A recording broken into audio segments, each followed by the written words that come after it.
engaye bana poto bana mikili hotel ya solo ezali kaka se moko na Kinshasa, Hotel Pacific Hotel.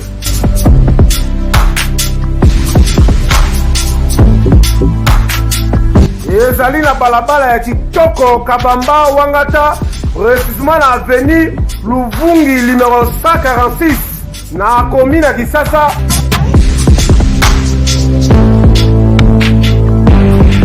Kolala pe kolamuka ezali kitoko, malili ezali kitoko, ba chambre pe confort, ba appartement ezali propre ndeti kaka kozala mikili.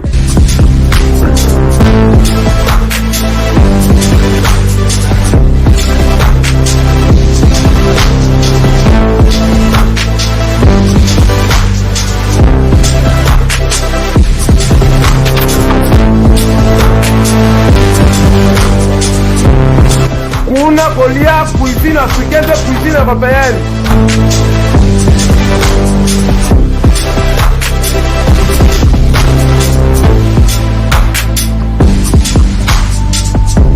Tunanga nini wifi eza ofele, ordinateur eza ofele, voiture pe ya déplacement ezali. Kozanga te oleka kuna, soki oleki kuna ozala jamais déçu. Bana poto bana mikili, ba homme d'affaires, ba femme d'affaires. Place ezaka moko na Hotel Pacific Hotel. Una, la classe est la différence. Et qui est yo?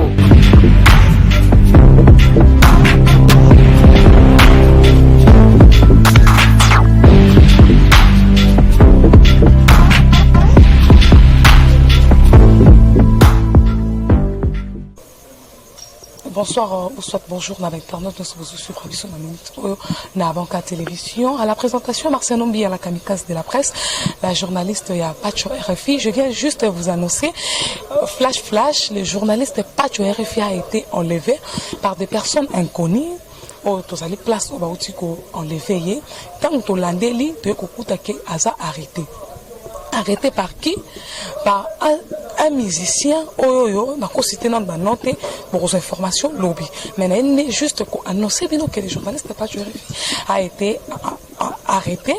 par un musicien. Oh, bazana est conflicté et l'autre côté ni n'était que ces derniers temps parce que surtout vous suivre l'émission ya Pacho aso sala suma monter que ya reçoit na batoni était ça l'émission est comme il se doit, mais on est surpris ya koyoka que ba utiko kangai alors tous ali na lié oh ba utiko kangai ninga Marcelo mais journaliste professionnel na kiti na micro nanga pe na caméra nanga pour nous révéler exclusivité ya arrestation ya Pacho RFI na bi que ce qui battent ce moment ninga c'est que l'information est vraie. Pacho RFI est arrêté et ça baisse toujours sur internet. Lobby déjà trop quitté sur terrain place au Bakangier pour que tout la vidéo ma vidéo. Nous avons la justice et salement parce que le chef de l'État Fachi a dit l'état du droit, on ne peut pas arrêter quelqu'un sans convocation. Quand on a 22 heures sans convocation, on a une bêtise au musicien bon comme ça la moi miki. Bon comme il y a un système il y a besoin il y a comme ça un journaliste place n'a vraiment agence ezali ko yebana nous avons un ministre na biso ya télécommunication ministre ya information monsieur Jolino Makele son excellence avec beaucoup de respect papa nous sommes vraiment au côté de comme un journaliste parce qu'il va bêtise comme trop un musicien okenda Meli Masanga Meli Diamaye donc quand ça le Marcelo akangi si moto mais nous sommes un ministre de la justice nabi avec Fachi nous sommes bien et puis procureur ou soit magistrat se retrouver dans le parquet sans convocation, sans mandat, c'est loco, parce qu'il y a des musiciens, et pas na répétition, à ce ça loquet ou à l'imbi. Il y a un syndicat justice et ça les mains, le dossier pas tu RFI, mais que vous allez toujours brancher la Banca Télévision, mokozwa exclusivité, puis à lobby, tant qu'on quitte à Bisca Bakangier pour que n'ait la information, mais que beaucoup vivre information à live. Pe nangana informé bino la Jeep ya pas tu RFI oyo asala na émission ba ibi yango par le gens ya musicien wana parce que ba kangier ba kina Jeep parce que Jeep ne ketisco to éviter tout ça c'est la justice na likambi ya pas tu RFI na éviter musala yango ba musicien beaucoup musala yango ce qui succès si bino na kusenga ke mo kenda ta koteka mapa ou soit aucun salle le ou soit aux ongi classe parce que Fatia lobby que l'école est gratuite pour autant vous faire et vous allez vraiment bien na sengi assistance na bino la fan ya Pacho RFI mama chez d'entendre vous allez toujours na pas Théo Mokendi na patoche pour assister Pacho na moment où vraiment ça a besoin ya soutien na bino et vous allez vraiment bien joli atala le patron de Translation 7 ceux qui vont pour côté dossier Pacho et vous savez que ça ma casse Yves Massani na liki vous allez toujours là pour assister Pacho Clara Kalombo la crève des vandales avec beaucoup de tristesse que je vous annonce l'arrestation de Pacho RFI ou Azali patron d'Anga et Banca Télévision. Pourquoi vous manipuler la vie d'une personne? Soit qu'il est là que Pacho a envie ou soit qu'il est là que un musicien ou des on a cité comme on a lobby, on a se rendre on a visité ça na parquet. À suivre, surtout vous Pacho, vous soutenir vers le baming na minute égalité. Tout qui justice et salam salam yo bozana montu likambuté que fond de la justice pour nous parce que on a côté na ba journaliste na ba na ya l'état nous olier ça qui vient hein oka qui chanter na vanisa qui autre c'est pas ça petit na autre ah boy ba ki ba célèbre ba DJ Arafat ba kasser ba simba ki moki mais le bazar bon te ba kufi bato ebele bazalaki célèbre ba musicien minene ya mboka la biso basalaka ba succès ebele baningisaki mokili bato ebele bazalaka baningisaka mokili mais lelo bazalaki vanité de vanité okoki pokangisa Pacho lelo boke pena to betili bakoko ekufita ebembe na ope poli moto pas yango te il faut bouler nasengi ki assistance na bafani ya Pacho RFI tosengi pena ba esprit bakota likambo ya Pacho RFI mpona moni trop se trouve nayebisaki Pacho niveau ozokende na bato oyo ozoyoka te astral esepesaki biso nzela to frappe azobanga maintenant Marcel Ombi à la kamikaze de la presse nayebi na kosala mekoloba mingi toeza te tosengi assistance ya bafani ya Pacho RFI so bosoutenir ye et ozala vraiment bien makasi. Merci beaucoup wana tokutani mbala ya nsima. Merci à trop na site na caméra oyo awuti kofilme ngai cameraman na biso. Merci mingi na Mike oyo azali na montage mpona kosunga biso kozwa image pe merci mingi na bato nyonso bolingaka Pacho nasengi vraiment na baministre na biso bozala terrain Pacho botika ete et ozala vraiment bien makasi nga nazo se rendre compte nazolinga na loba yo ozana problème na mutu te oke funda ye ponani elenge ye papa bayeba yo to ndenge ni monsieur je te demande ozana mutu problème te oswani te ozana ye likambo te mpe nga nazo comprendre te bato ya parquet soki ya l'état soit disant les gens de l'ordre ou soit les gens soit disant je sais pas parce que na niveau fatia soki na mboka ba bêtise aboye kosalema te bozo kokanga mutu na 22h boyibi na voiture dans le niveau au côté à Kangis va y vivre le ndako au côté à Kangis y vivre voiture au côté c'est que vous allez dans le niveau de musicien vraiment vous ça la Sony et ba musicien mususo bazo ba musicien bien oh ba beta ba musique na kina bazo c'est pesa biso bino vraiment vous ça la Sony na so 5 à la justice et Salima parce que président de la République a dit que chaque personne Azal n'a besoin de justice et va protéger loi et va peut couper ça au secours to sengi que justice et Salima pas tu as la libre ba bande la refonder na le lenge sengeli avec des preuves tangibles qui prouvent que il a insulté ce monsieur là soi-disant il se croit comme Dieu je sais pas to senga justice et Salama sana yango ya roloba mingi ezalité side na sengi que émission ekota pour nous annoncer que Pacho RFI est arrêté et ça baisé et ça une information après nga Marcel Ombi na ça va baisé internet parce que na nango besoin moi je travaille d'une manière professionnelle pour vous donner l'information na lolenge et sengeli to sengi que bon ça la dérape Pacho boy va assister et vous allez remarquer dans 5 pena bande comme ba journaliste so bon la solidarité et vous allez vraiment bien peut-être au à l'état et ben un peu canaliser ba point mingi surtout dans ba parquet wana ba comme na bloc ba sentiment au justice et Salima d'émission mais eso les kilanga étant que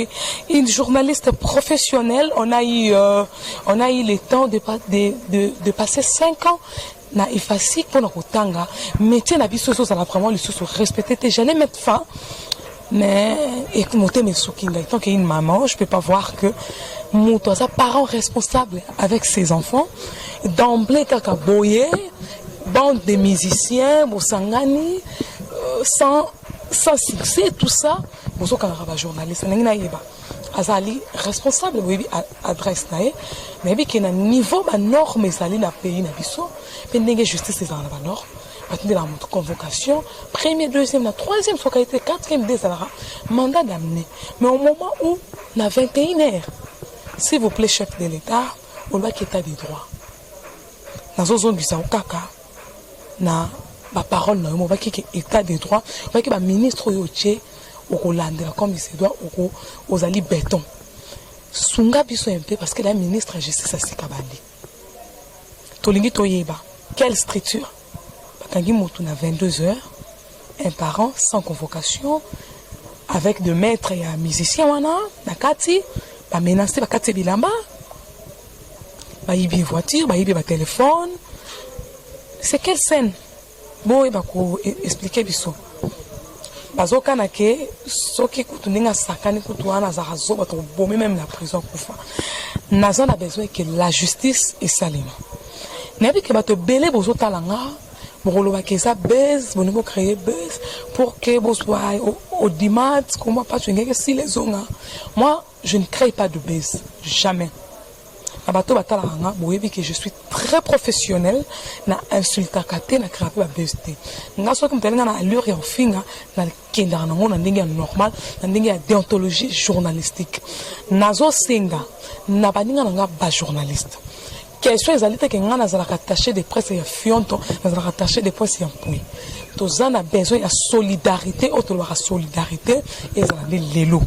tosanga na biso nyonso toke de soutenir moninga na biso Pacho RFI pour que azala libre bon so ko bi ke mutafinga ki soit disons na ba ndenge na ba dur na yo ndenge yo solobela parce que moi je n'ai pas regardé je n'ai même pas vu la vidéo soit de Roland Zofini na tala ke mission moko ba salina film ko bena c'est Pacho depuis au bimi dans la prison na sentir que komi na yo kimia o lingino suma kamna ba tepe pour na ko sano ba mission ozolinga na oli sosuté yo siko monsieur yebisanga afinga ki wapi dis-moi il t'a insulté où et on a senga justice et salima pe na senga na ba chef na biso nyo surtout ya ba sécurité boy ben pe ko revoir manière na bino ya sécurité na la kisi bino te mais na sengi na bino parce que bozo kangela batu d'une manière o ezana ba norme te mutu sans convocation bokati bilamba boyiba téléphone bokimi na bozu ya voiture boyibi explique-moi boy ba ko expliquer un contexte pardon nous avons besoin que la justice soit faite à Nazali là où l'événement et outil qu'on s'est passé na bandal ba outil ko kangaye na bandal avandaki azo charger ba téléphone les bateau ba kuna kuta ki wana ba episinga directement ba kangi ba kenaye babi musicien X je peux pas citer les noms il faut que naï va conquérir la situation. J'appelle avocat na biso ba qui véritablement le nom de musicien mais na ndenge à CCC ba grenier parce que c'est information qu'ils ont musicien yo. S'il vous plaît papa, je te mets en garde. Ceux qui ont besoin de la musique na yo, fais ça chez toi. So succès si kanga li gablo na yo, ça là par exemple, soit tu as classe parce que Fatia lobby classe ils ont qui pété. Aux en a 100 ans, aux en a 15 ans. Bino surtout la 5e primaire, 7e primaire, vous ensemble. Ça ne dérange même pas. Pour que le candidat soit moins abattu, à sa parents, à sa bananaï, à sa famille, à son charge, ils allaient humiliation vers moi abattu. Ceux qui payent au bas le loco yo, aux autres salons moins abattu, on sait pas dans la montée. Il y a un assengi que la justice soit faite. Dans le dossier il y a Pacho RFI, dans la minute il n'y a pas trop à dire. Dossier à suivre. Na évité, on a le sous nini. C'est quand même des journalistes, vous allez derrière de Konabino et vous allez vraiment bien solidarité et salima et vous allez bien makasi. Et merci Mingi, Nabino Subotala Kibiso, vous s'abonnez à la Banca Télévision et vous allez toujours derrière Pacho et vous savez le vraiment makasi. Bye.